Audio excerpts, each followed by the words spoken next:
Bhagavate Vasudevaya.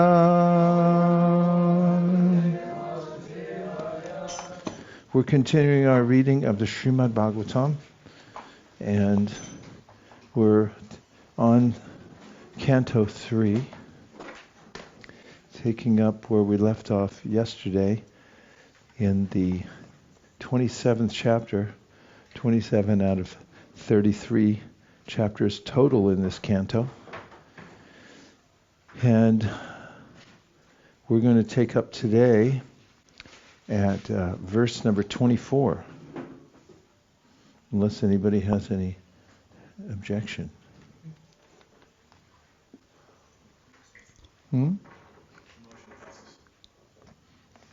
Nobody seconded it. Can't pass it without seconding the motion. Do you second it? All in favor? Robert's rules. Is everybody ready outside? In the outside people's party?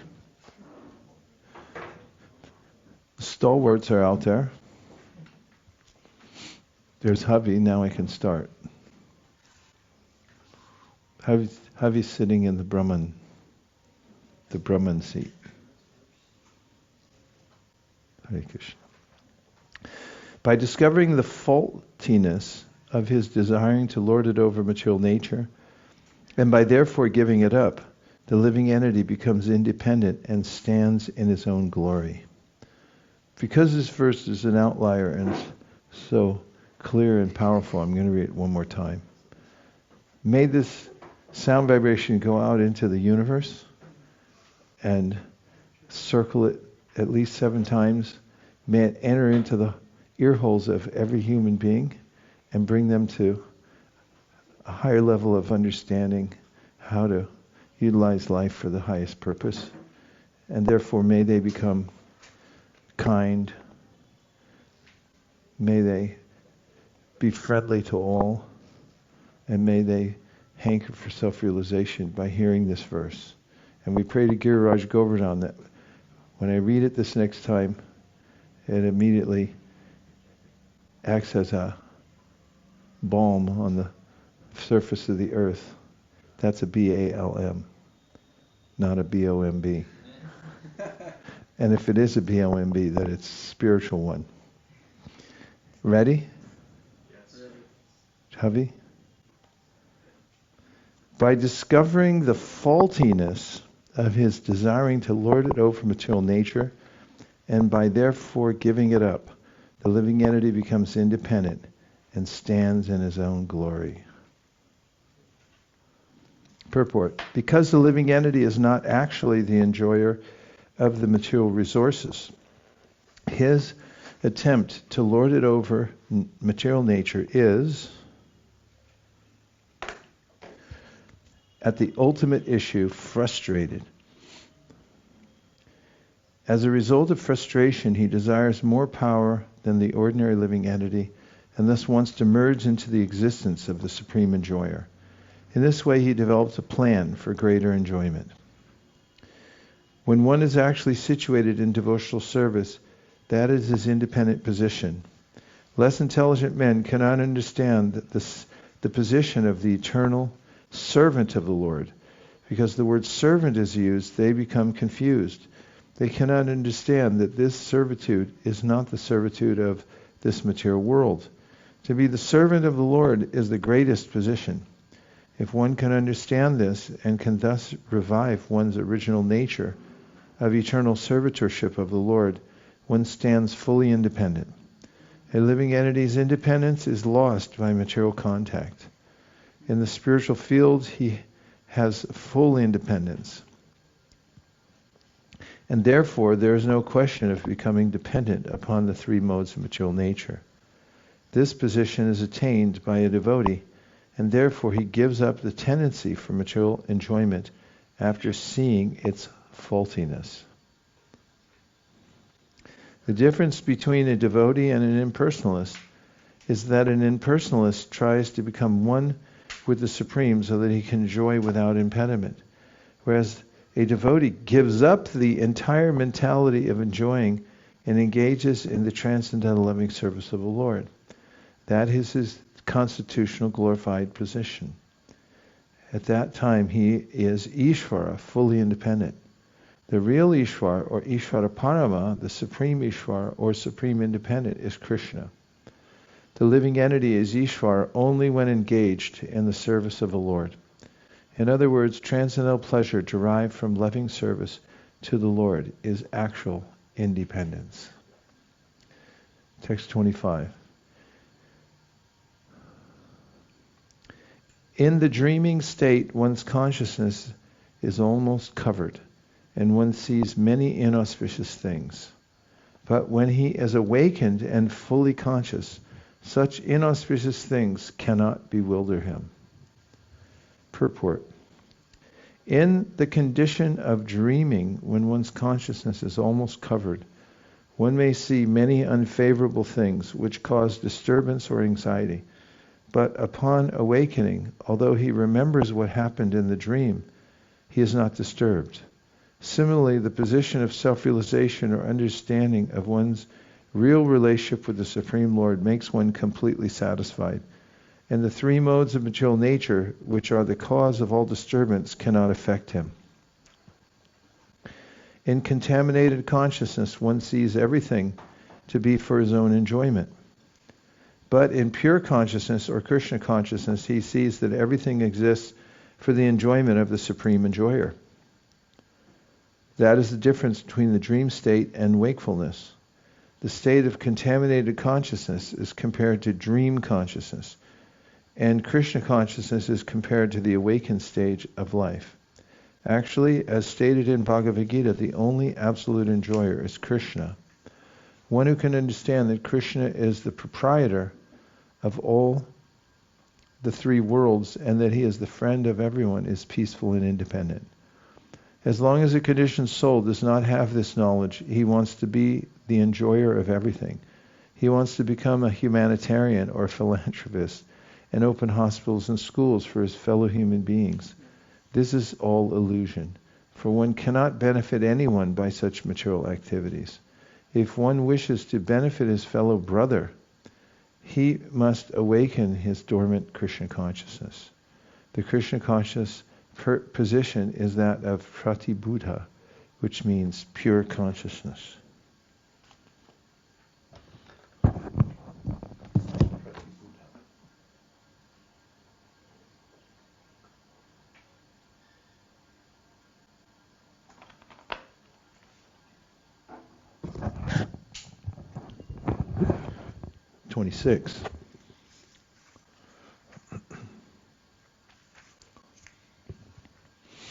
The influence of material nature cannot harm an enlightened soul, even though he engages in material activities, because he knows the truth of the Absolute, and his mind is fixed on the Supreme Personality of Godhead.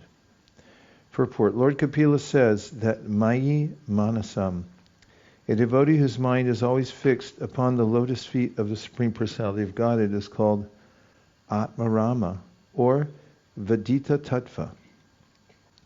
Atmarama means one who rejoices in the self, or one who enjoys in the spiritual atmosphere.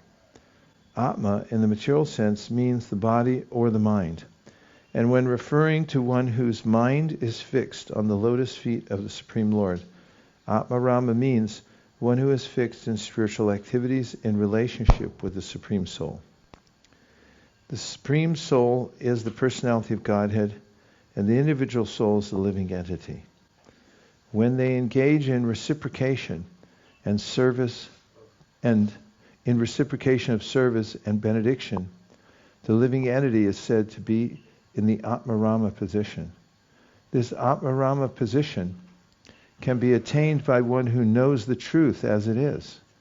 The truth is that the Supreme Personality of Godhead is the enjoyer, and that the living entities are meant for his service and enjoyment. One who knows this truth and who tries to engage all resources in the service of the Lord escapes all material reactions and influences of the modes of material nature. An example may be cited in this condition.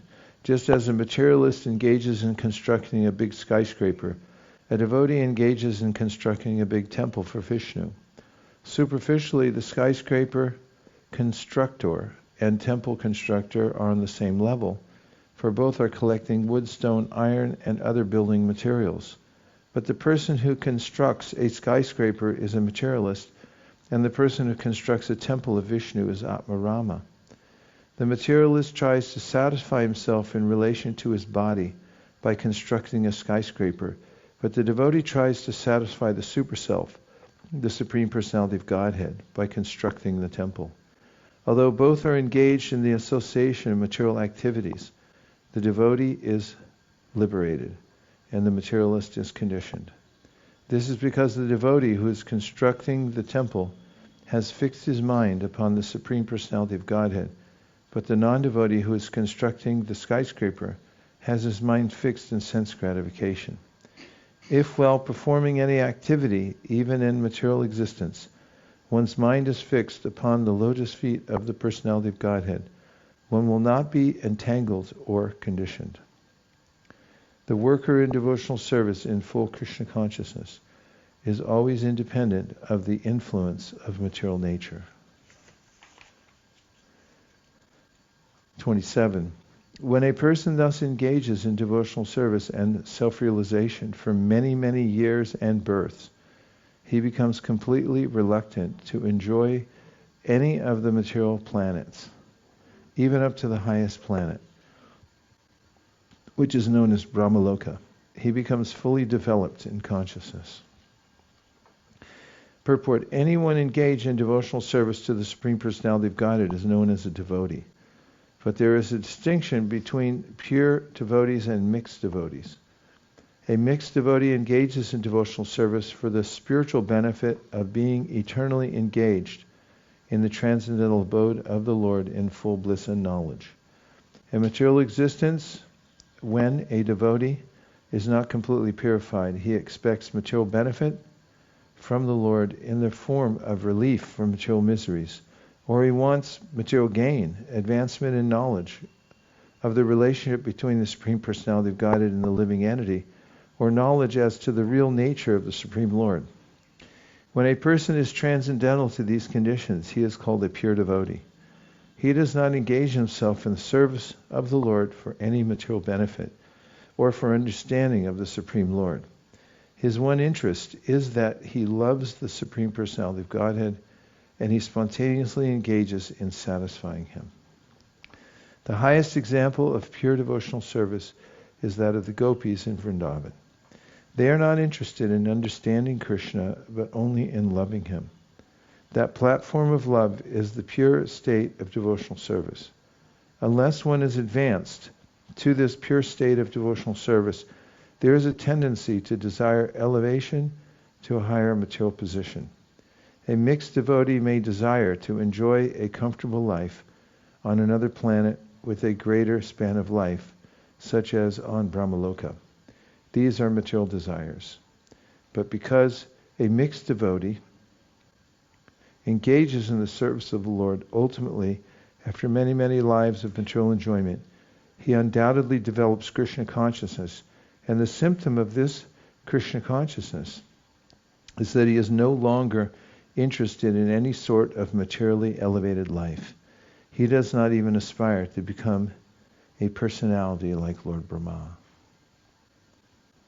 Text 28-29. My devotee actually becomes self-realized by my unlimited causeless mercy. And thus, when freed from all doubts, he steadily progresses toward his destined abode, which is directly under the protection of my spiritual energy of unadulterated bliss. That is the ultimate perfectional goal of the living entity. After giving up the present material body, the mystic devotee goes to that transcendental abode and never comes back. Purport: actual self-interest means becoming a pure devotee of the Lord. The existence of a devotee implies the function of devotion and the object of devotion.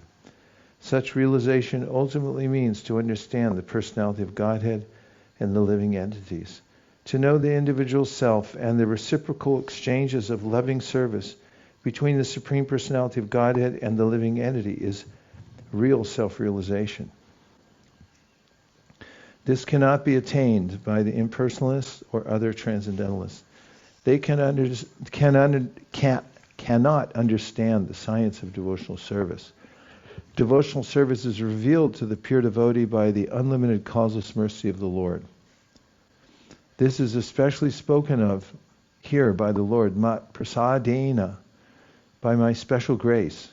This is also confirmed in Bhagavad Gita. Only those who engage in devotional service with love and faith receive the necessary intelligence from the Supreme Personality of Godhead, so that gradually and progressively they can advance to the abode of the Personality of Godhead. Nishreyasya means the ultimate destination. Swasamstana indicates that the impersonalists have no particular place to stay. Oh, it just reminded me, before I forget. We were talking yesterday. It was Mahendra, but he's not here. Oh yeah, you were asking about the form of the Lord. Remember that question you had? Yeah. And you'll remember when I mentioned this, and maybe even know exactly where it is, but in the Chaitanya Charitamrita and elsewhere, Prabhupada quotes a verse about the impersonalists. It says the impersonalists, as they're meditating on Brahman, they establish a deity. Mahendra, you know which one I'm talking about? Like in the discussion between Mahaprabhu and Prakashananda, there's extensive commentary about Mayavad and impersonalism. And there's this very interesting verse. It comes, Prabhupada quotes it 2 or 3 times throughout his books, but the impersonalist establishes a deity of the Personality of Godhead within the Brahman, because there's nothing to meditate on otherwise. You know that verse? Yeah, I can't remember the verse, but I remember the place, yes. Yeah. Yes, that's part of their worship, and then they discard it off. Yeah. Anyway, I thought you'd like to know that. We can look it up later, because Yeah. it goes with that question, which was... Yeah. I needed to substantiate, I needed a little praman. So there it is. Nishreyasya means the ultimate destination. Swasamstana indicates that the impersonalists have no particular place to stay. The impersonalists sacrifice their individuality so that the living spark can merge into the impersonal effulgence, emanating from the transcendental body of the Lord, but the devotee has a specific abode. The planets rest in the sunshine, but the sunshine itself has no particular resting place. When one reaches a particular planet, then he has a resting place. The spiritual sky, which is known as Kaivalya, is simply blissful light on all sides. And it is under the protection of the Supreme Personality of Godhead. As stated in Bhagavad Gita 14:27, Brahmano hi pratishtaham.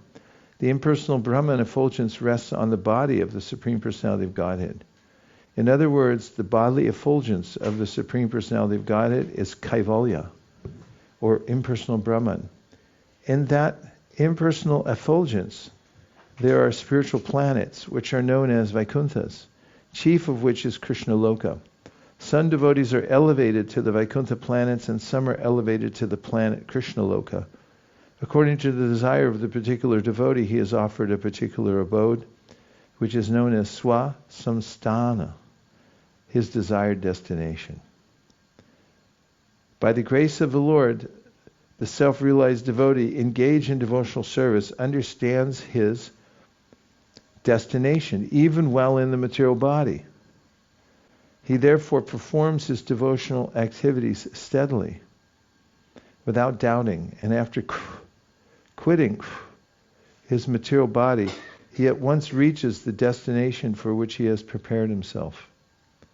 Make sure that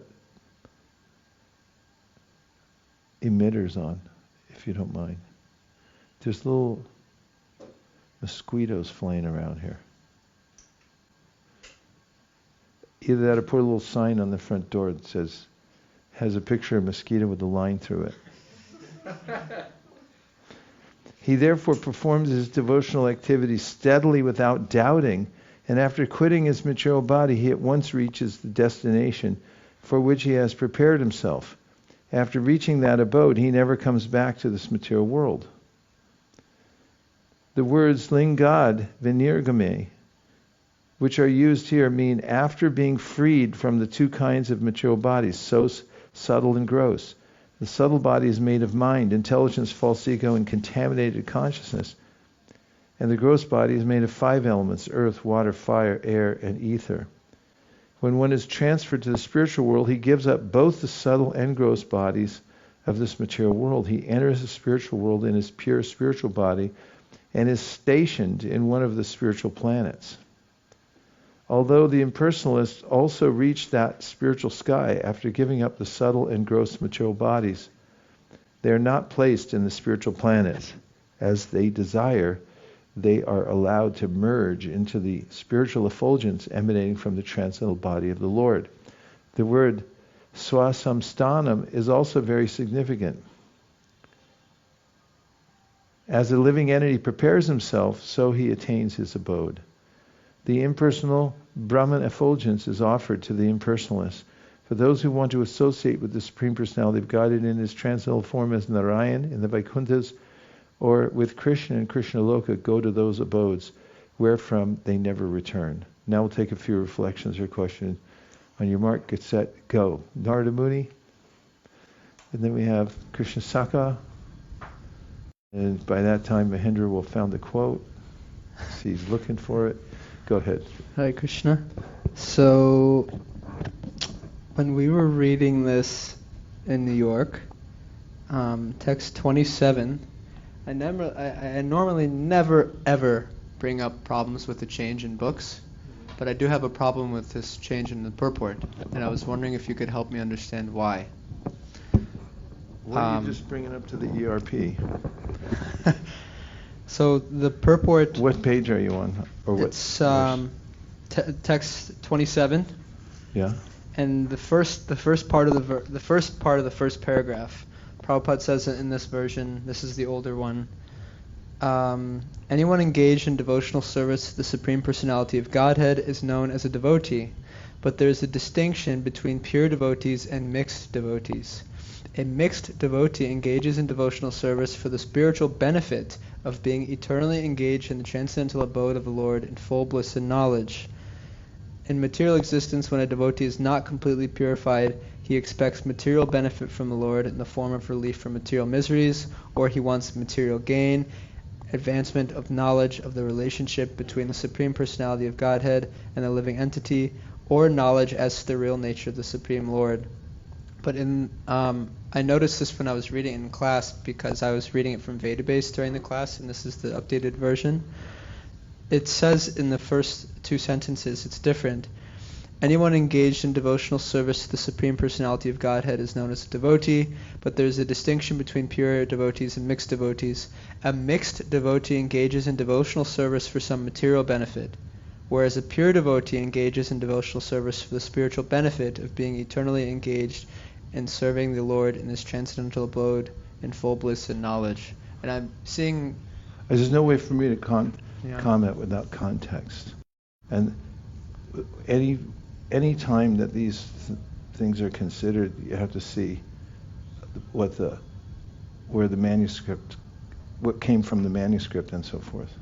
There's a history, there's a chronology of things that happened.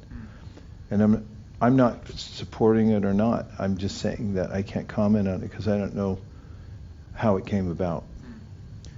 And there's a committee appointed by the joint plenary efforts of the GBC and the BBT trustees, which we assembled in 2019 at Tirupati at the midterm, where we chose a group of advanced devotees who also are Shastric to go through, they started with the Bhagavad Gita, and look at all their manuscripts and see if anything had been done inordinately according to the standards that Prabhupada mentioned for editing, and there's a paper that they follow that they took about a year to put together, so very tight and clear, and then they're going through one step at a time.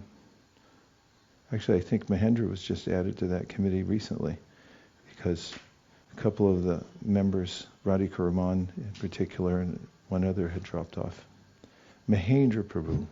We are still on chapter 13 of the Gita, so it will come sometime until we are the Bhagavatam. But for such a major change, there must be serious reason, and we have to look at the OT, the original transcript. And if it turns out that something was, that the group looks at it and says, oh, well, that wasn't necessary, should have gone the other way, then they recommend that it go back to where it was before. And if there's a difference of opinion that can't be solved, then there's a final arbiter as made up of BBT trustees and GBCs. To go through, as Prabhupada requested, a final time to look at everything and make sure it's all settled. Best I can do for you right now. I'm satisfied. Okay. I just found I found Prabhupada gave a beautiful definition of pure devotional service there, so it's just felt in my heart, like, Yeah, understand. Okay, Krishna Saka. So is this correct? A mixed devotee engages, what does it mean, a mixed devotee engages for spiritual benefit? Are you asking about the same thing? Same thing. Let's move on, because I don't know. What does it mean that, ask the question, go ahead. Yeah, a mixed devotee engages in devotional service for the spiritual benefit of being eternally engaged in the transcendental abode of the Lord in full bliss and knowledge. Okay, it's called a mixed devotee. So later on, Kapila Dev will say that a pure devotee doesn't care for spiritual emancipation in any of its forms, which includes Salokya, Sharshti, Sarupya, especially Sayuja. All these have to do with living on the same planet as the Lord, having the same features as the Lord, merging, bad. All the other ones are acceptable, but they're, as Kapila Dev will point out, and it's a famous verse and it's quoted in the Bhakti Rasamrita Sindhu, and all our acharyas present this pramanam also, that one of the definitions of pure devotee is they don't want any spiritual benefit either, which includes those categories that I just mentioned, and that's what it means. So when we pray in Tulsi prayer, Moraya Bila, for Krishna Prema, we say Chetomara Sharan Loy Tara Vancha Purna Hoy Kripa Kori Koro Tare Vrindavan Vasi. We want to come to Vrindavan. So it's the same thing. We're really saying I want to serve there. It's more the mood of the prayer. There's a little difference. I'm not saying I want to go back to Godhead so much, that's what I really want, but it's saying I want the service of engaging as a servant of Krishna's most intimate devotees. That's the subtlety of it. Another question I have is, so we see in divinity and divine. They means? No. You used a demonstrative pronoun and I didn't know who you're referring to. In divinity and divine service, there is a verse, Bhagavad Tattva Vijnanam Mukta Sangasya Jayate. That is the last, and then Vidyate Hriday Granthi. So where does that come, Bhagavad Tattva Vijnanam, in Adho Shraddha, Tata Sadhu Sangha, understanding of that Lord, understanding of Lord, Bhagavad Tattva, scientific knowledge, where does that come? Because that is mentioned in divinity and divine service at the last. Yeah, you can study first section of the Bhakti Rasamrita Sindhu, and I'm not talking about the Nectar Devotion, I'm talking about the Bhakti Rasamrita Sindhu, and there our acharyas line up those verses with the various stages of devotional service, as you're questioning. So if you have a copy of it, we can look at it. Just go Bust into Vanabhata Prabhu's room and you'll find it. Everything's in there. Yes. You can't get any credit without microphone. Okay, go ahead. Plus you got to turn it on, sorry. Yes, it's on now. In the commentary on 24th verse, at the end, when there is a comparison, between devotee and the impersonalist, that there is a definition of independence for devotee, in general. So I just found it really interesting that transcendental pleasure is independence. It says pleasure derived from loving service to the Lord, but just the fact that pleasure, that devotional service pleasure is independence, I just found this really interesting. And then in verse 28, in the verse itself, it says about devotee that he steadily progresses towards his destined abode, which is directly under the protection of my spiritual energy of unalterated bliss. So it just comes back again, this pleasure, so that devotee, he's different from any kind of yogi or impersonalist by this pleasure of the Lord, which comes from the service to him. So just found it interesting. Thank you. Nice reflection. Samyaprash. And then Mahendra. And then that is that Yudhutama? It is? Yes. Okay. I found verse 25 to be timely. It says, in the dreaming state, one's consciousness is almost covered, and one sees many inauspicious things, but when he is awake and fully conscious, such inauspicious things cannot bewilder him. And Prabhupada expands that this is what self-realization is like. It's like waking up from a bad dream. I found it timely because I'm having really vivid dreams when I'm here. Here? As I usually do. Oh. And they're all over the map in terms of auspicious and inauspicious. And then I wake up and the material elements of them disappear, and I'm like, oh yeah, but I'm in Vrindavan, and this is what's actually happening. So I'm daily having this experience, so it's a nice analogy for me that similarly all of my misunderstandings are as insubstantial as those dreams because they're just a conjured reality. So all suffering comes from the mind, and so-called enjoyment also. When we see they're phantoms, there's a sense of objectivity where we're watching, oh, that's the Mahatattva moving, I'm not part of it. Okay, next logical is Mahendra. Tell us what we've won. I didn't have time to look at in the CC, I will definitely check, but I was fascinated by the same 27th verse, but not the purport and the changes, but the verse itself, which says that kalena bahu janmana jata vairagya. You got to hold that really close. The detachment is born after many years and many births, and it reminded me of the discussion I think Shyama Prabhu brought about, does it necessarily take many births? And also we heard just from recently that it takes long time to get relief from the conditioning by hearing and doing devotional service. So, but we know that our acharyas said, especially Srila Bhaktisiddhanta Saraswati and Prabhupada, finished the business in this lifetime. And I remember a disciple of Prabhupada from Netherlands, and Madhani Kunjavasini, and she was, when Prabhupada was in one class, and she said he was tapping his hand on he had some platform for the book, and he was tapping his hand like that. You have to finish it in this lifetime, emphatically, like you mentioned. He was hitting when he said, "It's not me, it's my guru." So, and recently, just actually before I came, I listened to Chaitanya Charitamrita, the description of this Muslim ruler who was a drunkard, and he was really a nasty fellow. And Lord Chaitanya was supposed to cross the border of Odisha and come into his ruling. And then the Mahapatra representative Maharaj Prataparudra was saying, asking Mahaprabhu to wait until they negotiate the terms. But the spy of the king, of this ruler, saw Mahaprabhu was completely, in ecstasy, came back and said, there is a sand, and he was just crying and chanting. he sent the second one who also came back chanting, and the ruler wanted to see Mahaprabhu himself. So finally he went, and he also was crying and chanting and said, why I was born in such a low family. So he just got this mercy, although he was so degraded.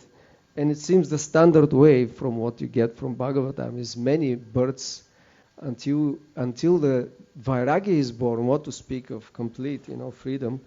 But by the mercy of Mahaprabhu, it's any miracle is possible, especially by his extremely merciful representatives. Can you comment further? Oh, sorry. Go ahead. I finished. Can you comment further on that? Thank you, Prabhu.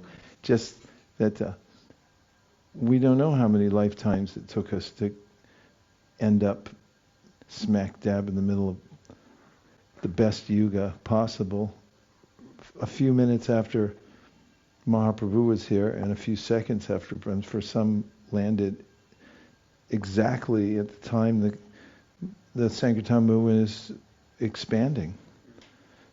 And in his commentary in the Chaitanya Charitamrita on the verse Gaurang Gera Dyutipada, Prabhupada mentions that we shouldn't think that only the associates of Chaitanya Mahaprabhu at the time he appeared were nitya-siddhas. He said even those who are now in the Sankirtan movement performing Sankirtan are also to be considered nitya-siddhas. My point is that you say, okay, from the many lifetimes, from when? Maybe you already did many lifetimes. And as I mentioned before in our discussion around this topic, one of the well-known statements in the Shastra and what Prabhupada said is that after this lifetime one would take birth in a place where the Lord is performing his pastime, so one gets trained up. But who's to say that's not this lifetime, that we ended up in the Sankirtan movement and we're getting trained up?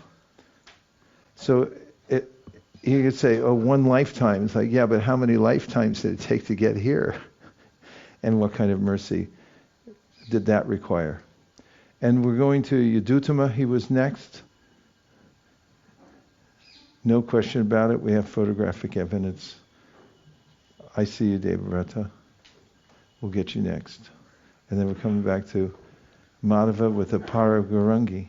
Hare Krishna. Sorry for the, this is kind of in the mood of follow Jiva question, so I apologize. But in the last verse we read, I think it's the last verse, Prabhupada wrote, according to the desire of a particular devotee, he is offered a particular abode, which is known as Swasamstana, his desired destination. So my question is our mood, do we choose our mood, which is closest to our heart, or is it something that's fixed? It's all based on service. The main point is devotees want to serve Krishna. When there's an awakening of our truly spiritual nature, we transfer the mood of serving our senses to serving Krishna, and there's an intensity of the service mood, and we want to serve Krishna the way he wants to be served. Rupa Goswami writes in the Bhakti Rasamrita Sindhu that Krishna does like to accept service from us in a certain way, and he puts it into action by inviting us to serve in a particular way. And it's specifically mentioned there that there's a way in which the devotee feels that this is my idea to serve Krishna like this, but it's actually they're meeting in the Krishna and the devotee are meeting in the middle. And so it's under the divine arrangement of the Lord, but it's not like, oh, let me see which rasa would serve me the best, because I'd really like to do this.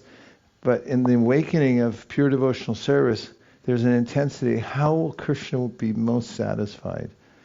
And which devotee do I feel is satisfying Krishna in a kind of way that I'd also like to satisfy him? That's it. Thank you so much. You're welcome. It reminded me, I don't remember the exact verse, but because I read Brihad Bhagavatamrita quite some time ago, but it just reminded me of this one verse, or it might be in the commentary, where it says that the devotee, through his service, is satisfied in such a way that he's satisfied to the point where he can't even imagine ever being satisfied in that way in his immaterially conditioned state. He's so satisfied by the service and the relationship with Krishna. I don't know, maybe you know the verse. Yes, I don't remember. very much so. And that's a really important point. It's not that, oh, how come I ended up in Sakya Ras, and couldn't I trade in for like a Madhurya card or something like that? And also, just as far as being invited to serve in a particular way and by divine arrangement, we know from the story of Gopal Kumar that he's searching for the way in which he can best serve Krishna, and he ends up not being fully satisfied in the various meetings he has with manifestations of the Lord that aren't Madan and Gopal.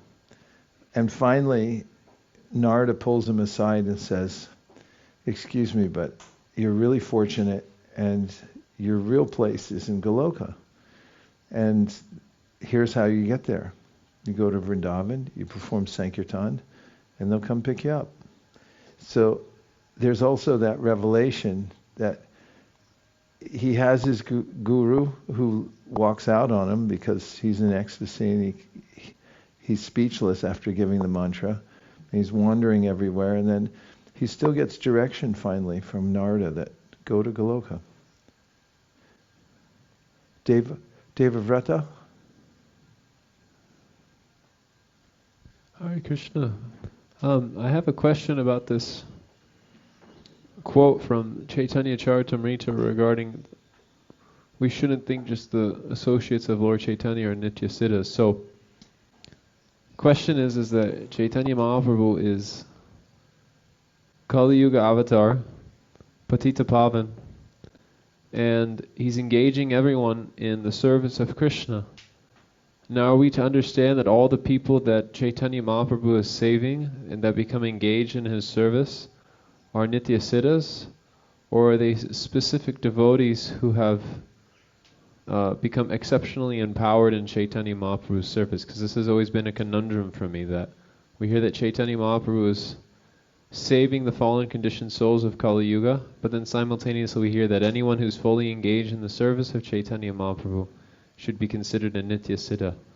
So can you help me reconcile this? It's just a conundrum I've had.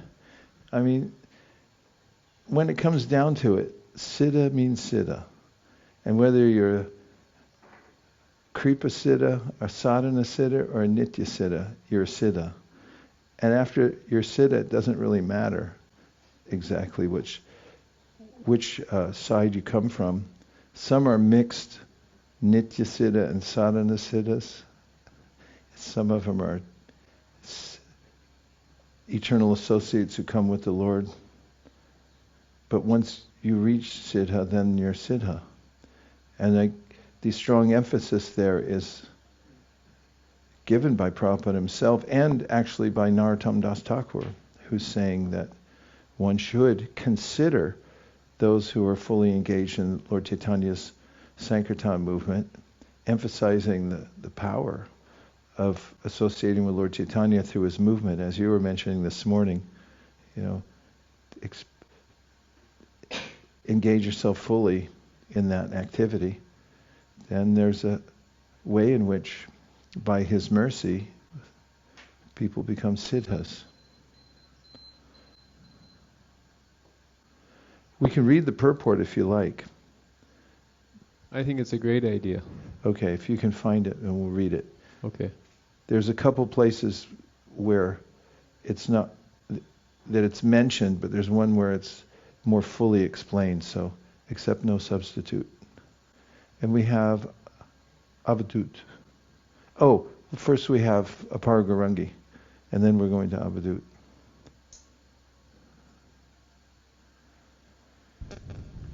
Hare Krishna, please accept my respectful obeisances. All glories to Śrīla Prabhupada. Reflection. The 27th chapter is titled Understanding Material Nature, and Srila Prabhupada repeatedly highlights the idea of understanding truly that Krishna is the ultimate friend, enjoyer, and benefactor of everyone. Yeah. I was struck by the title also, Understanding Material Nature. It's good to have an understanding of how it works, otherwise you really can't extricate yourself from it. And that's partly what the indications were from the earlier verses, that once you understand that you're getting something substandard, and there is something better, then it's our nature to go after that which is better when we have information about it. Did you find it? Not yet. Did you find the other verse, Mahendra? About establishing a deity? The impersonalists establish a deity in the Brahman?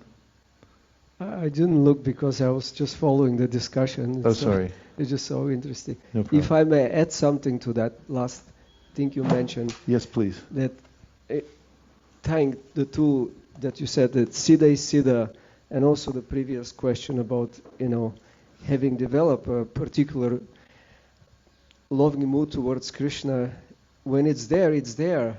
And, if you see Prabhupada's statements here, he says the devotee chooses, more or less, that's what it means, and then he gets that facility. In another place, he says a particular attraction to hear about pastimes, that's in Adi Lila, indicates the constitutional, established eternal relationship, which is there. In Deck of Devotion, he says, and when the devotee is purified by the worshipping of the deities, he is placed in one of these categories of different sthāyi bhava. So being placed means, being put. And you can get again confused. Okay, is it there? Is it given? Is it whatever? But if it's when the attraction is there, you don't ask where it came from. That's not at all the question on the table. And as you so nicely explained, it's both. All of these are there, and it's all for Krishna's pleasure. And it may seem, it comes from me, but it's Krishna's desire, and you get the inspiration from the internal energy and the other devotees. And Rupa Goswami directly says about that, this ruchi is born from an ancient taste. That's the literal word, ancient. So some say this ancient is the eternal, some say it was because it was practiced many births before, and through association, now it's coming. So again, you can choose which statement to accept, but the main point is to develop this attraction. Then it becomes irrelevant, the question. Thank you. That added nuance and clarity. I found the verse, by the way. You can look at CC Madhya 25.156. It says, Mukta api lilaya vigraham kritva bhagavantam bhajate. This is a quotation from Shankaracharya's commentary on the Nisringatapani Upanishad, which says, even a liberated soul merged in the impersonal Brahman effulgence is attracted to the pastimes of Krishna. He thus installs a deity and renders the Lord service. I'm just saying, it's there. And since you asked that question last night, it came to me later that's a good application. Okay, now we have Devavrata has found the section. The position of his hand and arm raised says Eureka. You want to say where it is? Madhya 11.89. Should I read the entire purport or just the I think I'll read it from here. Okay. Don't mind. 89. It's here's Raghava Pandit. Raghava Pandit Iha Acharya Nandana. Let me just make sure you got the right one. Okay. You're pretty sure that's it? Here's Raghava Pandit. Here's Nandan Acharya. Here is Sriman Pandit. And here are Śrīkanta and Narayan. Purport. Narottam Das Thakur, honoring the personal associates of Lord Caitanya Mahāprabhu, has sung as follows in Prarthana 13. Gaurang Gera Shangi Gani nitya-siddha kari māne Sai Jaya Rajendra Sutapash. One who is intelligent understands that all the personal associates and devotees of Lord Śrī Caitanya Mahāprabhu are ever liberated. This means that because they are always engaged in the devotional service of the Lord, they do not belong to this material world. One who is engaged in the Lord's devotional service 24 hours daily and never forgets the Lord is called nitya-siddha. Srila Rupa Goswami confirms this statement. Iha yasya harir dasye karmana manasa gira nikilapyasya vastastu jivan mukta sa uchate. A person acting in the service of Krishna with body, mind, intelligence, and words is a liberated person, even within the material world, although he may be engaged in many so-called material activities. A devotee is always thinking of how better to serve Lord Kṛṣṇa, the Supreme Personality of Godhead, and how to broadcast his name, fame, and qualities throughout the world. One who is nitya-siddha has no business other than broadcasting the glories of the Lord all over the world according to his ability. Such people are already associates of Lord Caitanya Mahāprabhu. Therefore, Narottam Das Thakur says, nitya-siddha kari māne. One should not think that because Śrī Caitanya Mahāprabhu was personally present 500 years ago, only his associates were liberated. Rather, Śrīla Narottam Das Thakur says that anyone is a nitya-siddha if he acts on behalf of Śrī Caitanya Mahāprabhu by spreading the glories of the holy name of the Lord. We should respect those devotees preaching the glories of the Lord as nitya-siddha and should not consider them conditioned. Mamcha yogi abhicharina bhakti yogena sevate sagunan samatityaitan brahmabhuya yukalpate. One who has transcended the material modes of nature is said to be on the Brahman platform. That is also the platform of nitya-siddha. The nitya-siddha not only stays on the Brahman platform, but also works on that platform. Simply by accepting the associates of Lord Caitanya as nitya-siddha, one can very easily go back home, back to Godhead. Case closed. Do you like it or not? I think it's great. Samya Prabhu likes it too much. Okay, we'll take a Garanga stretch and then we'll continue, even though it may be a little too much for Samya Prabhu. Gauranga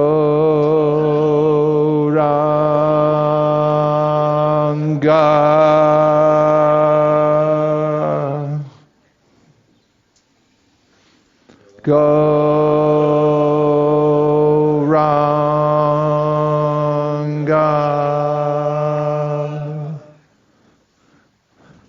Oh, we had Avadut. Did you ask your question or make your point? Guru Maharaj, you were mentioning how we may not exactly know how it is that we came and had the opportunity to come into this Kali Yuga. And I was just reminded of a story that I heard from Mukunda Datta Prabhu. And it's a story given in one of the Puranas. And Vyasadeva is having this discussion with some of these munis about actually the greatest age to be born in is Kali Yuga. And it's actually better to be a Shudra. And one can obtain perfection by being a woman. So these three things which... so in Kali Yuga, one can obtain perfection just by chanting the holy name. And a Shudra can become perfect just by serving the Dvijas, the twice-born, serving the Brahmins. And then women can obtain perfection just by being obedient to their husbands. So Kali Yuga is a glorious age. Where's that from? This is in one of the Puranas. I can give you the resource, but I heard it from Mukunda Datta Prabhu. Well, if you heard it from Mukunda Datta Prabhu, it's gold. I'd still like to know where it's from so we can pass it on to others, because other people may not know the glories of Mukunda Datta. I'll find the source. Okay. Thank you. Continuing at 3:27:30. When a perfect yogi's attention is no longer attracted to the byproducts of mystic powers, which are manifestations of the external energy, his progress towards me becomes unlimited, and thus the power of death cannot overcome him. Yogis are generally attracted by the byproducts of mystic yogic power, but they can become smaller, for they can become smaller than the smaller or greater than the greatest, achieve anything they desire, have power even to create a planet, or bring anyone they like under their subjection. Yogis who have incomplete information of the result of devotional service are attracted by these powers. But these powers are material. They have nothing to do with spiritual progress. As other material powers are created by the material energy, mystic yogic powers are also material. A perfect yogi's mind is not attracted by any material power, but is simply attracted by unalloyed service to the Supreme Lord. For a devotee, the process of merging into the Brahman effulgence is considered to be hellish, and yogic power, or the preliminary perfection of yogic power, to be able to control the senses, is automatically achieved. As for elevation to higher planets, a devotee considers this to be simply hallucinatory. A devotee's attention is concentrated only upon the eternal loving service of the Lord, and therefore the power of death has no influence over him. In such a devotional state, a perfect yogi can attain the status of immortal knowledge and bliss. Thus end the Bhaktivedanta purports of the 3rd canto, 27th chapter of the Srimad Bhagavatam, entitled Understanding Material Nature. Victory. Jaya. Bravo.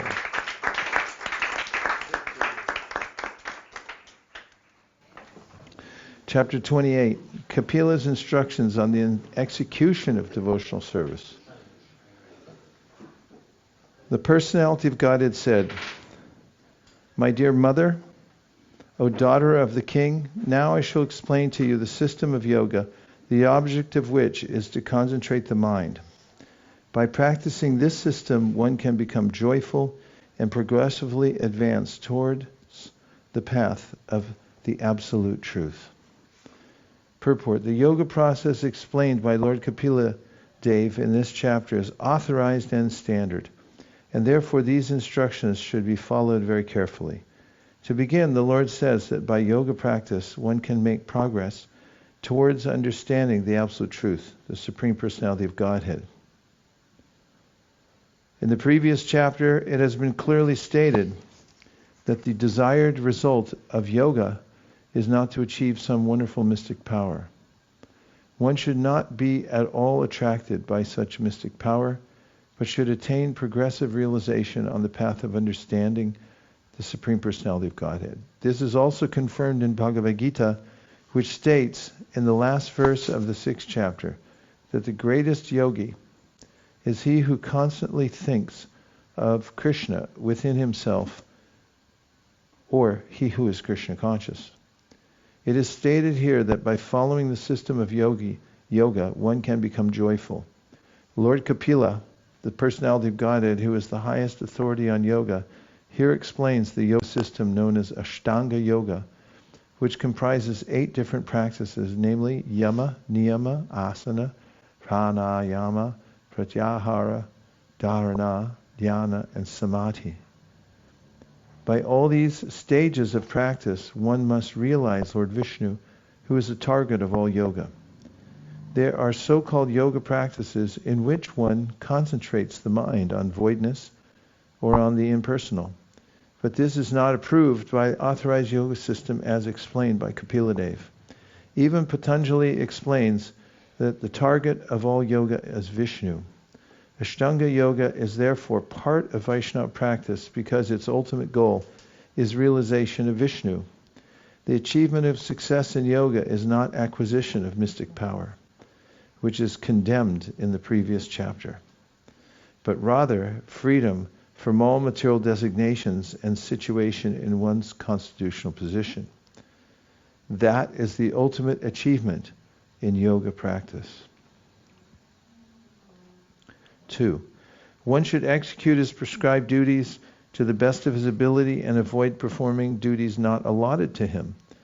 One should be satisfied with as much gain as he achieves by the grace of the Lord, and one should worship the lotus feet of a spiritual master.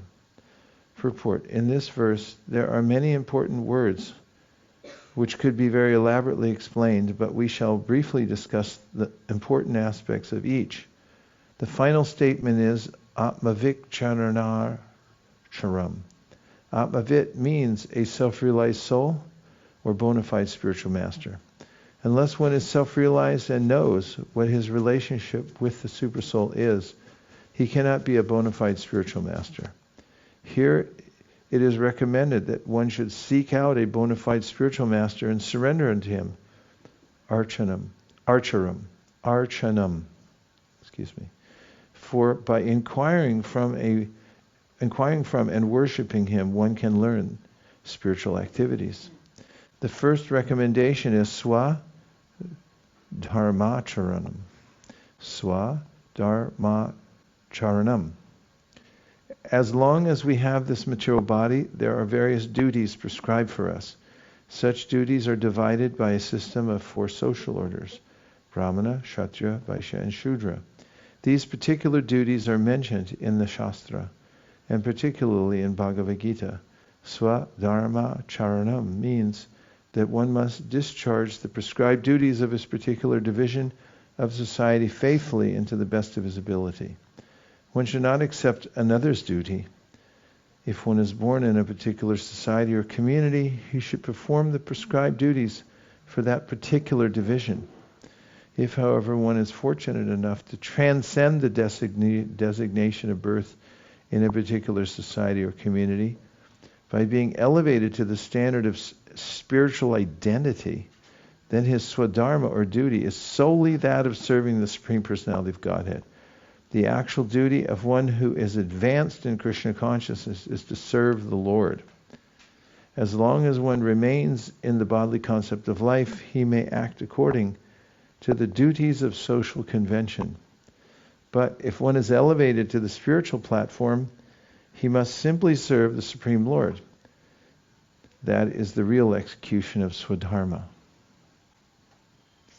Tavat karma nakurvita na nirvidyeta yavata matkata shravanadava shriyava najayate. Text 3. One should cease performing conventional religious practices and should be attracted to those which lead to salvation. One should eat very frugally and should always remain secluded so that he can achieve the highest perfection of life. Purport. It is recommended herein that religious practice for economic development or the satisfaction of sense desires should be avoided. Religious practices should be executed only to gain freedom from the clutches of material nature, the clutches. It is stated in the beginning of Srimad Bhagavatam that the topmost religious practice is that by which one can attain to the transcendental devotional service of the Lord without reason or cause. Such religious practice is never hampered by any impediments, and by its performance one actually becomes satisfied. Here this is recommended as moksha dharma, religious practice for salvation, or transcendence of the clutches of material contamination. Generally, people execute religious practices for economic development or sense gratification, but that is not recommended for one who wants to advance in yoga. The next important phrase is mitta medhyadanam, which means that one should eat very frugally. It is recommended in the Vedic literature that a yogi eat only half what he desires according to his hunger. If one is so hungry that he could devour 1 pound of foodstuff, then instead of eating 1 pound, he should consume only adha, or half a pound, and supplement this with 4 ounces of water. 1/4 of the stomach should be left empty for passage of air in the stomach. If one eats in this manner, he will avoid indigestion and disease. The yogi should eat in this way, as recommended in the Srimad Bhagavatam and all other standard scriptures. The yogi should live in a secluded place where his yoga practice will not be disturbed. Text 4. One should practice non-violence and truthfulness. One should avoid thieving and be satisfied with possessing as much as he needs for his maintenance. He should abstain from sex life, perform austerity, be clean, study the Vedas, and worship the supreme form of the Supreme Personality of Godhead. The word Purusharchanam in this verse means worshipping the Supreme Personality of Godhead, especially the form of Lord Kṛṣṇa. In Bhagavad Gita, it is confirmed by Arjuna that Krishna is the original Purusha, or personality of Godhead, Purusham Shashvatam. Therefore, in yoga practice, one not only must concentrate his mind on the person of Krishna, but must also worship the form or deity of Krishna daily. A brahmachari practices celibacy, controlling his sex life. One cannot enjoy unrestricted sex life and practice yoga. This is rascaldom. So-called yogis advertise that one can go on enjoying as one likes and simultaneously become a yogi, but this is totally unauthorized. It is very clearly explained here that one must observe celibacy. Brahmacharyam means that one leads his life simply in relationship with Brahman, or in full Krishna consciousness. Those who are too addicted to sex life cannot observe the regulations which will lead them to Krishna consciousness. Sex life should be restricted to persons who are married. A person whose sex life is restricted in marriage is also called a brahmachari. The word asteyam is also very important for a yogi. Asteya means to refrain from theft. In the broader sense, everyone who accumulates more than he needs is a thief. According to spiritual communism, one cannot possess more than he needs for his personal maintenance. That is the law of nature. Anyone who accumulates more money or more possessions than he needs is called a thief. And one who simply accumulates wealth without spending for sacrifice or for worship of the personality of Godhead is a great thief. Swadhyayaha means reading the authorized Vedic scriptures. Even if one is not Krishna conscious and is practicing the yoga system, he must read standard Vedic literature in order to understand. Performance of yoga alone is not sufficient. Narottam Das Ṭhākura, a great devotee and acharya in the Gaudiya Vaishnava Sampradaya, says that all spiritual activities should be understood from three sources, namely saintly persons, standard scriptures, and the spiritual master. These three guides are very important for progress in spiritual life.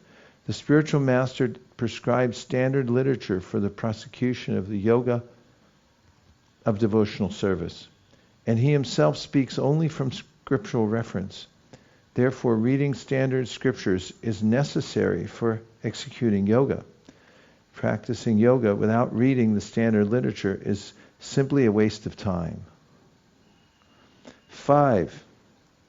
One must observe silence, acquire steadiness by practicing different yoga postures, control the breathing of the vital air, withdraw the senses from sense objects, and thus concentrate the mind on the heart. Purport: the yogic practices in general and hatha yoga in particular are not ends in themselves. They are means to the end of attaining success. Steadiness. The yogic practices in general and hatha yoga in particular are not ends in themselves. They are means to the end of attaining steadiness. First, one must be able to sit properly, and then the mind and attention will become steady enough for practicing yoga.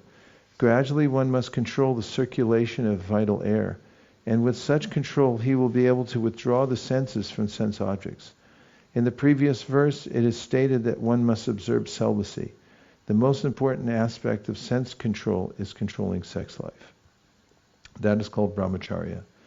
By practicing the different sitting postures and controlling the vital air, one can control and restrain the senses from unrestricted sense enjoyment. 6. Fixing the vital air and the mind in one of the 6 circles of vital air circulation within the body, thus concentrating one's mind on the transcendental pastimes of the Supreme Personality of Godhead, is called samadhi, or samadhana of the mind. There are 6 circles of vital air circulation within the body. The first circle is within the belly. The second circle is in the area of the heart. The third is in the area of the lungs. The fourth is on the palate. The fifth is between the eyebrows, and the highest, the 6th circle, is above the brain. One has to fix his mind and the circulation of vital air, and thus think of the transcendental pastimes of the Supreme Lord. It is never mentioned that one should concentrate on the impersonal or void. It is clearly stated, Vaikuntha Lila. Lila means pastimes. Unless the absolute truth, the personality of Godhead, has transcendental activities, where is the scope for thinking of these pastimes? It is through the process of devotional service, chanting and hearing of the pastimes of the Supreme Personality of Godhead, that one can achieve this concentration. As described in the Srimad Bhagavatam, the Lord appears and disappears according to his relationships with different devotees. The Vedic literatures contain many narrations of the Lord's pastimes, including the Battle of Kurukshetra and historical facts relating to the life and precepts of devotees like Prahlad Maharaj.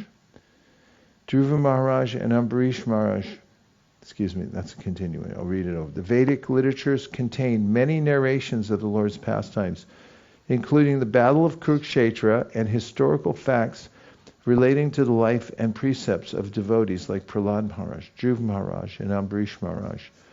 One need only concentrate his mind on one such narration and become always absorbed in its thought. Then he will be in samadhi. Samadhi is not an artificial bodily state. It is the state achieved when the mind is virtually absorbed in thoughts of the Supreme Personality of Godhead. Text 7. By these processes, or any other true process, one must control the contaminated, unbridled mind, which is always attracted by material enjoyment, and thus fix himself in thought of the Supreme Personality of Godhead. Purport: Eter anyāścha. The general yoga process entails observing the rules and regulations, practicing the different sitting postures, concentrating the mind on the vital circulation of the air, and then thinking of the Supreme Personality of Godhead in his Vaikuntha pastimes. This is the general process of yoga. This same concentration can be achieved by other recommended processes, and therefore anyāścha, other methods also can be applied. The essential point is that the mind, which is contaminated by material attraction, has to be bridled and concentrated on the Supreme Personality of Godhead. It cannot be fixed on something void or impersonal. For this reason, so-called yoga practices of voidism and impersonalism are not recommended in any standard yoga shastra.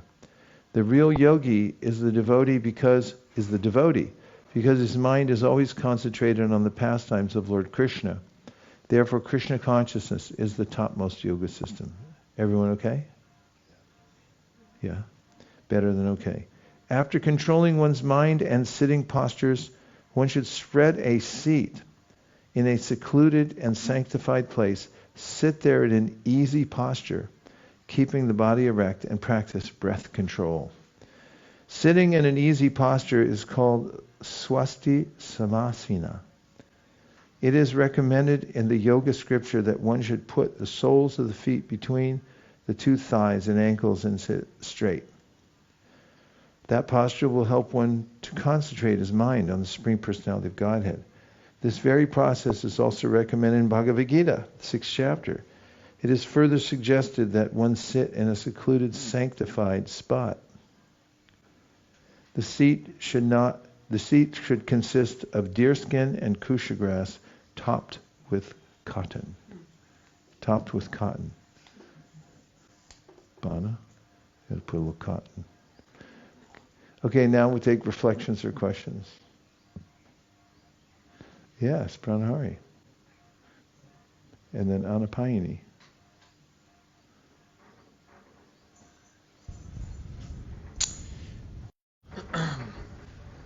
So in the verse that we just read, samadhanam tatatmanaha, really liked how Srila Prabhupada made this statement that one need only concentrate his mind on one such narration and become always absorbed in its thought, then he will be in samadhi. I like it because, the whole purpose of samadhi is to focus on one thing. And we were hearing last night, we went to Bhaktivedanta Maharaj's class, and he was reading from one of his books, I believe. He was talking about meditation and focusing the mind, and he said how love is like the highest form of meditation, and because the mind will become absorbed in that which one is attracted to. And so I just like how Prabhupada said, even if it's just one thing you got attracted to about Krishna, but you always thought of that, that's samadhi. So we hear how Ambarish Maharaj performed all the different angas of bhakti, but a devotee could also just perform one and attain perfection that way also. So for some reason it's attractive to me, this simplicity of, not the simplicity, but just the one-pointed focus, something attracting the heart so much that you'll focus on only that thing and be in that sort of meditation. If you like that, maybe you'll like this. I picked a verse just for you. This is from 10:12:39. If even only once or even by force one brings the form of the Supreme Personality of Godhead into one's mind, one can attain the supreme salvation by the mercy of Krishna, as did Aghasura. What then is to be said of those whose hearts the Supreme Personality of Godhead enters when he appears as an incarnation, or those who always think of the lotus feet of the Lord, who is the source of transcendental bliss for all living entities, and by whom all illusion is completely removed? Do you like that too? I loved it. Throw it in. We'll throw it in for free. Okay, so Samya Prash? I have a question. In the first verse, the first verse of the chapter, about executing your prescribed duties to the best of your ability and being satisfied with what comes. And in the purport, Srila Prabhupada talks about this, Svadharma Charanam, doing your own duty. He says, as long as we have this material body, there are various duties prescribed for us. They're given in Shastra. One should not accept another's duty. If one is born in a particular society or community, you should perform the prescribed duties for that particular division. And so he's kind of summarizing the point of Svadharma, but his summary really has to do with birth, which, I mean, we understand that in a functional varnashram society, generally one is born into a position where those are the qualities they have anyway. But that even then, that's not always the case. So to speak of now, where as we can see, at least as far as I'm able to see, people really have a lot of mixed tendencies.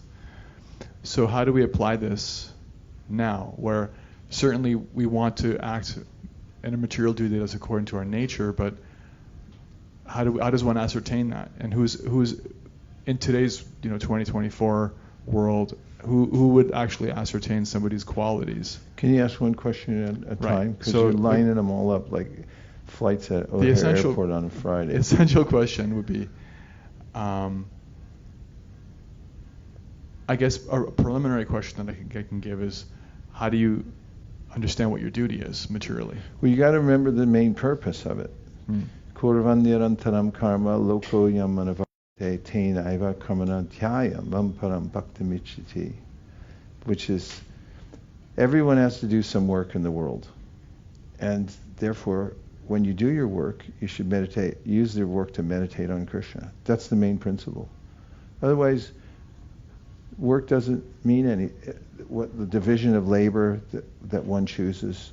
Dharma swanastita pumsam vishvaksena kata suya notpadayed yadiratim shrame vikevam. It's an absolute useless waste of time to get lined up in one's varna unless one's able to remember Krishna. So then Prabhupada, after he mentions that, goes into the next and says, well, then if you can serve Krishna, then there's a way in which you leapfrog the competition of the varnashram idea, and by dint of your remembering Krishna and serving him, then those things will come automatically. So really the point is to remember Krishna by your work. I definitely accept that, but based on what it's saying, one should not accept another's duty, i.e. material duty. Well, which varna were you born into? I wasn't. Then the follow-up question is how would I understand, for example, what my material varna would be?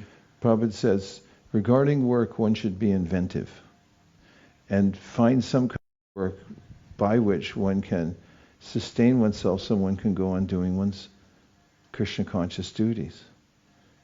That's the main thing. If you start searching for varnas after not having a clear idea of what your varna is, you're going to not find a lot of good help or information or training in that varna anyway. Imho.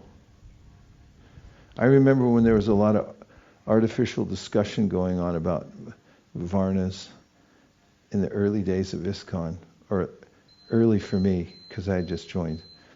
And there was this, I remember some people saying, well, I'm going to be a Kshatriya. That means I can eat meat. The Kshatriya, I mean, I can hear these conversations going on.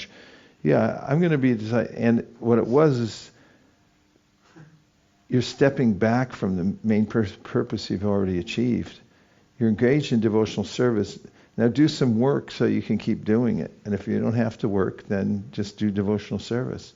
Tavat karmana kuravita na nirvidyeta yavata matkata shravanadova shadayavan jayate. Until that time that one doesn't have a full taste for Krishna consciousness, you got to do something. Otherwise you're going to go into vikarma. So stay engaged in some work. And then when it's awakened, you don't really have a duty in the varnashram system. I feel like that answer is kind of parallel to what I'm asking, but not actually touching it, because when Prabhupada says one should not accept another's duty, does that sentence have what any it meaning? means really is the spirit of it is jump around trying to find material perfection. Because Krishna answers this conundrum in the Bhagavad Gita in the same section where he's saying exactly the same thing in the 18th chapter. And he concludes it by saying, every material endeavor has some fault, just as fire has smoke. So if you get mercurial about your career in the material world and start jumping around from one thing to the next to try to find a better situation, he says, you're not going to find it. Find a place where you can be engaged reasonably well according to your nature and stick with it. And since we don't have a clear idea what our nature is, he says be inventive. Find something that doesn't destroy your consciousness and where you can work half as much time and earn twice the money, and do that. Probably use that term, inventive. Inventive, yeah. Where is that from? It's in a purport. I can look it up for you. Tell you what I'm going to do for you. Okay, Devavrata. You're the last one because we're going to take a little break for Gayatri.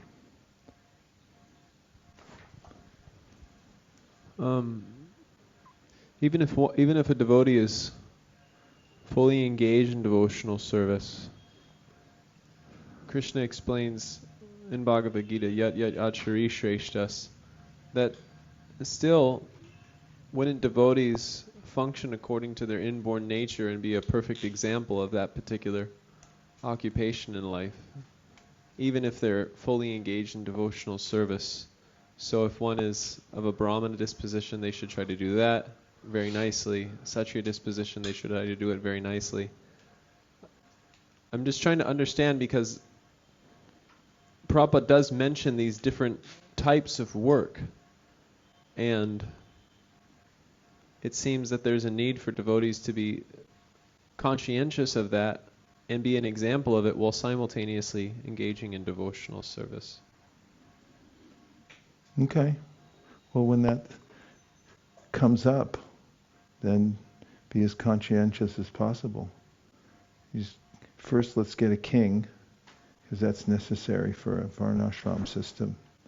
And then we can fill in around the king.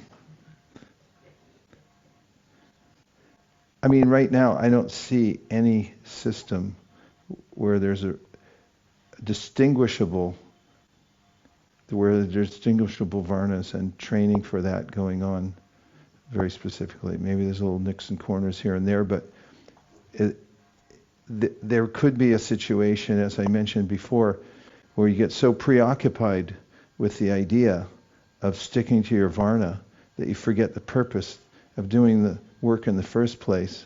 And then you also take a step back from Krishna consciousness because, oh no, let's go back to varnashram. Now, varnashram is meant as a general process to help organize society. And it's natural for people to fall into different categories, and it's for the general populace, so that people can not have to speculate so much about what to do, where to go. And there's obviously a way that it can evolve, but right now I'm not seeing somebody in a particular varna that can be exemplary and say, I'm sticking to my varna, I'm not going to do other things. Everyone just say, what are you talking about? At least I'm not seeing it. But when there is such an opportunity and one wants to display steadiness for the sake of showing an example that if you stick to a particular kind of work and do your Krishna consciousness, you're not going to lose anything, because tasyaiva heto prayate te kovido nalabite yad brahmatamu parida. By trying to adjust one's material situation unlimitedly, you're not going to get a big net gain because it's already set up. That is, the results of your work are set up. Okay, last point. So there's sometimes discussions amongst devotees about this quote from Prabhupada where 50% of my work is not done, and he's mentioning varnashram. So how do we understand statements like that? And with a great amount of context as possible, because context is everything, and it's very helpful to have that before committing one way or the other. I think it really all goes back, in terms of my experience in Krishna consciousness, all goes back to the verse that Vaiśeṣika mentioned, that all our occupational duties, unless they provoke an attraction, for hearing and chanting about Krishna, they're shram evi kevalam. We are first and foremost devotees, or aspiring devotees. And I've seen in my own experience is that it's so difficult, like even in a place in New Vrindavan, in trying to find God brothers who are interested to sit down for even like an hour a day and hear and chant together. It's like nobody's interested, you know. And it seems like until we come to that point and really understand this verse, that whatever occupational duties we do, it's not, well, maybe they're a little bit inconvenient, or no, it says they're a useless waste of time. And so this attraction for hearing and chanting of Krishna, if we don't have that attraction, that should be our first and foremost responsibility to develop. And when we start developing that, then, like you say, you know, there can be context to some of these, legitimate questions devotees have about Varnashram. Thanks, Pavana. And thanks, Devavrata Prabhu. And thanks, everybody, for the first part of our program, which has now brought us to a Gayatri break. And we will be back here, devotees willing, at 20 minutes after. See you then. Hare Krishna.